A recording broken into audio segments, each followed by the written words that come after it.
Je viens d'arriver à l'aéroport de Rome et il m'est arrivé une histoire hyper gênante dans l'avion que je vais vous raconter tout de suite. Je suis allée aux toilettes, il y avait la queue, donc il y avait quelqu'un qui était dans les toilettes et qui était depuis vraiment très longtemps. Donc au moment où je rentre, j'ai hésité à ressortir tellement c'était infect. J'ai fait pipi très rapidement et après quand je suis sortie, il y avait d'autres gens derrière moi qui voulaient aller aussi aux toilettes et nos regards se sont croisés et je me suis dit mais à tous les coups ils vont penser que c'était moi qui avais fait cette chose horrible dans les toilettes. Et j'ai couru me rasseoir, j'avais le cœur qui battait à 100 à l'heure, j'étais mal à l'aise et maintenant je vais aller visiter tout ce qu'il y a à visiter à Rome et manger dans plein de restaurants. Peut-être que je vous ferai goûter à travers l'écran.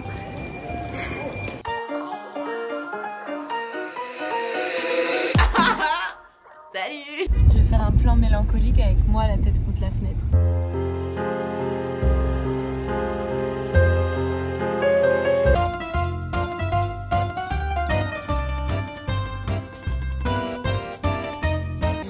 Je viens d'arriver dans l'hôtel où je loge 4 nuits. Il y a de l'eau en canette. De l'eau en canette.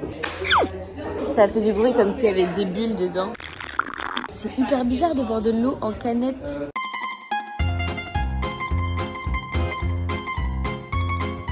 Je m'apprête à goûter les gnocchi pomodoro et basilico. J'adore. Oh, chaud. C'était très bon.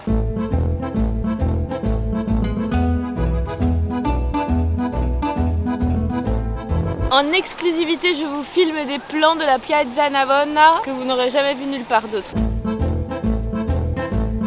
Petite anecdote, ici nous avons une fontaine et une église, donc Bernin et Borromini, deux architectes extrêmement connus qui étaient rivales, qui se détestaient. Et bien figurez-vous que l'un des architectes a décidé de faire en sorte que les petites statues qui sont juste ici tournent la tête à l'église qui est juste ici parce qu'il n'aimait pas l'architecte. Voilà, c'est juste une petite rivalité entre deux Romains, rien de très extraordinaire. Moi je vous apprends des trucs, c'est vraiment mon but dans la vie. Là, je suis au Panthéon avec un gros coude derrière moi. Bonjour, ça va? Je n'ai jamais goûté de pâtes aux fruits de mer. Du coup, c'est super bon. Et on dit cucchiaio pour dire cuillère en italien. Cucchiaio. C'est bon. Il faut faire un premier vœu genre de votre choix, c'est avec la main droite, et le deuxième vœu c'est pour revenir à Rome. Giardino verano, ça veut dire jardin d'été.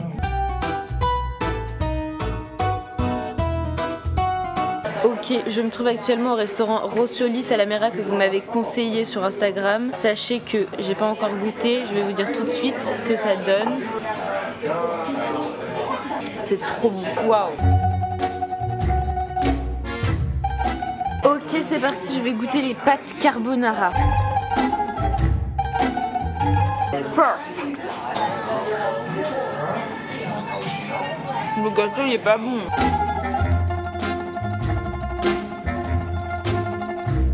Je ne mangerai plus jamais de pâtes carbonara à Paris, c'est hors de question. Ici c'était les meilleurs au monde. Rossioli. Allez. Je voulais aller voir le musée d'art contemporain mais on m'a super mal indiqué, du coup je me suis retrouvée dans un musée qui n'est pas du tout le musée que je voulais. Mais bon, on va quand même regarder ce musée d'art contemporain. Waouh! Les toilettes sont impressionnantes.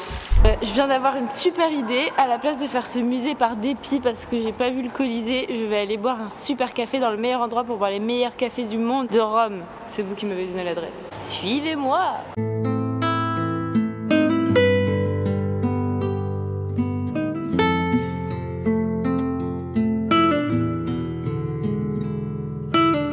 Je viens de recevoir mon cappuccino. Apparemment c'est le meilleur café d'Italie, j'ai déjà dit, mais j'ai pas l'impression que ça soit le meilleur café d'Italie. Je vais goûter. C'est la même chose qu'à la maison. Même à Paris, ils sont bons comme ça. Venez à Rome typiquement pour vous montrer les meilleures adresses du coin. Venez avec moi. Je suis venue ici pour 4 jours et en 4 jours, je vais pouvoir vous montrer les petits bijoux que j'ai achetés, par exemple. Cette bague est 10 fois trop grande pour mon pouce, à 18 €. Elle me souffle. En plus c'est du bronze. Vous pouvez voir également des grands Italiens.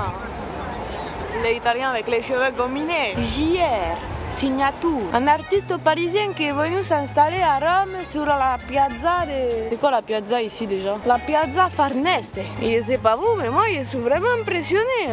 Ils doivent me décaler. Ils gênent les touristes qui prennent les photos et tous ces trucs là. Un restaurant qui a l'air délicieux. J'ai vraiment envie de m'installer ici pour dîner. Je vais vous montrer. Ça s'appelle Argaletto. J'ai envie de manger ici. Oh mais on dirait que c'est fermé. Eh merde. Oh, une magnifique terrasse. À Rome, il y a plein de terrasses très belles. Là, terrasse très belle.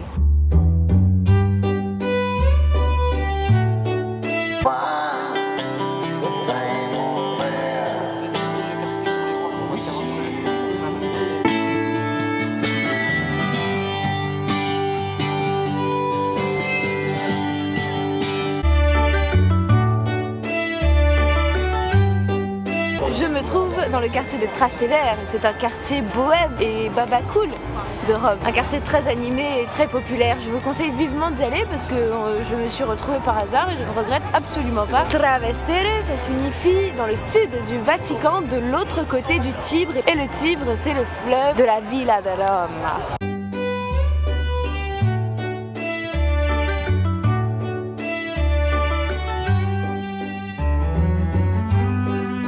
Là, je viens d'arriver au Mercato Trionfale qui est juste à côté du Vatican parce que j'ai pour objectif de voir le Vatican juste après. Sur mon petit guide du routard, il y a marqué jusqu'à 19h le mardi et le vendredi. Et devinez quoi? C'est fermé!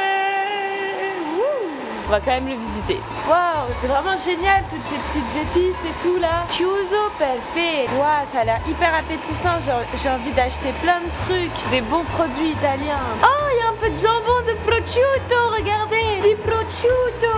Oh! Bon, c'était vraiment super. J'ai pu acheter plein de petits trucs dans ce marché grâce au guide du routard. J'ai pu être super bien informée de l'ouverture de ce marché et j'ai bien pu en profiter. Je suis vraiment ravie d'avoir pris un taxi pour venir jusqu'ici. Je viens d'arriver au Vatican. Je vais faire une petite pause bouteille d'eau parce que si je ne bois pas d'eau, je vais tomber dans les pommes et puis il faut que je sois hyper éveillée pour écouter le guide que je n'ai pas parce que Get Your Guide, ils sont fermés. Et je sais pas comment on réserve un guide.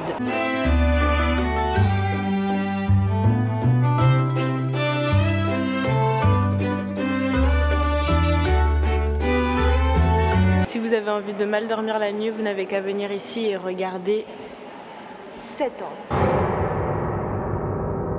Je me trouve actuellement dans la galerie de la cartographie qui mène à la chapelle Sixtine.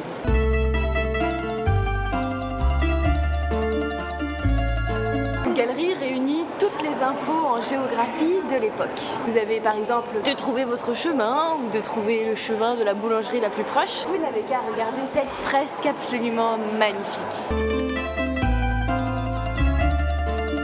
J'y suis presque. Cet escalier est sans fin. J'avais un doute, je pensais vraiment que Paris était la plus belle ville que j'avais vue, mais Rome passe devant Paris. D'ailleurs dans la chapelle Sixtine, j'ai pas pu vous montrer la Cappella Sixtine parce que les photos et vidéos sont interdites. Et non, j'ai pas essayé de filmer en secret parce que j'avais pas envie de me faire arrêter et de finir en prison en Italie. Je saurais même pas comment me défendre, je parle pas italien. J'ai l'impression de me retrouver dans Assassin's Creed. C'est incroyable ici, j'adore. C'est magique. La Piazza Saint-Pierre. Saint-Pierre ou Saint-Pierre? Je sais pas, j'arrive jamais à dire les noms des trucs. Je sais pas si vous avez remarqué. Parce que vous aussi, vous êtes épuisé quand vous visitez. J'ai l'impression d'avoir couru un marathon alors que je fais que de marcher et d'utiliser des trottinettes. Il y a des gardes partout à Rome. Je peux vous dire que vous pouvez pas faire des conneries. J'ai commandé un verre de vin blanc pour faire l'adulte, mais quand je le bois, je n'arrête pas de grimacer. C'est vraiment pas bon quoi. Maintenant, je vais goûter la parmigiana. J'arrive pas à savoir. C'est vrai que le patron du restaurant, il arrête pas de crier.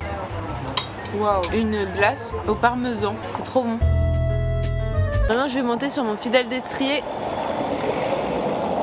et rentrer à l'hôtel. Ciao, bella ragazza.